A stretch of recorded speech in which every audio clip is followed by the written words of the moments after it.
इस कहानी का शीर्षक है बेटी का पिता। एक पिता ने अपनी बेटी की सगाई करवाई। लड़का बड़े अच्छे घर से था तो पिता बहुत खुश थे। लड़के और लड़के के माता पिता का स्वभाव बड़ा अच्छा था तो पिता के सर से बड़ा बोझ उतर गया।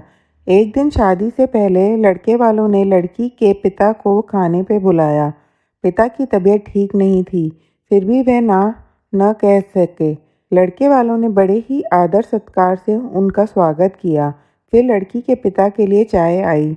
शुगर की वजह से लड़की के पिता को चीनी वाली चाय से दूर रहने को कहा गया था, लेकिन लड़की के होने वाली ससुराल में थे तो चुप रहकर चाय हाथ में ले ली। चाय की पहली चुस्की लेते ही वो चौंक से गए। चाय में चीनी बिल्कुल ही नहीं थी और इलायची भी डली हुई थी। वो सोच में पड़ गए कि ये लोग भी हमारे जैसी ही चाय पीते हैं। दोपहर में खाना खाया, वो भी बिल्कुल उनके घर जैसा। शाम को सौंफ का पानी पीने को दिया गया।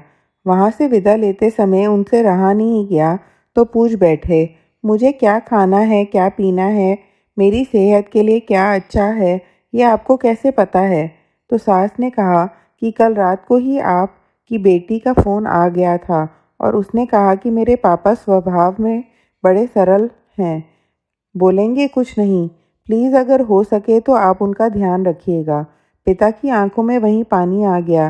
पिता जब अपने घर पहुंचे तो घर में हॉल में लगी अपनी स्वर्गवासी माँ के फ़ोटो से हार निकाल दिया। जब पत्नी ने पूछा कि ये क्या कर रहे हो, तो लड़की के पिता बोले, मेरा ध्यान रखने वाली मेरी माँ इस घर से कहीं नहीं गई है, बल्कि वो तो मेरी बेटी के रूप में इस घर में ही रहती है। और फिर पिता की आंखों से आंसू झलक आए और वो रो पड़े।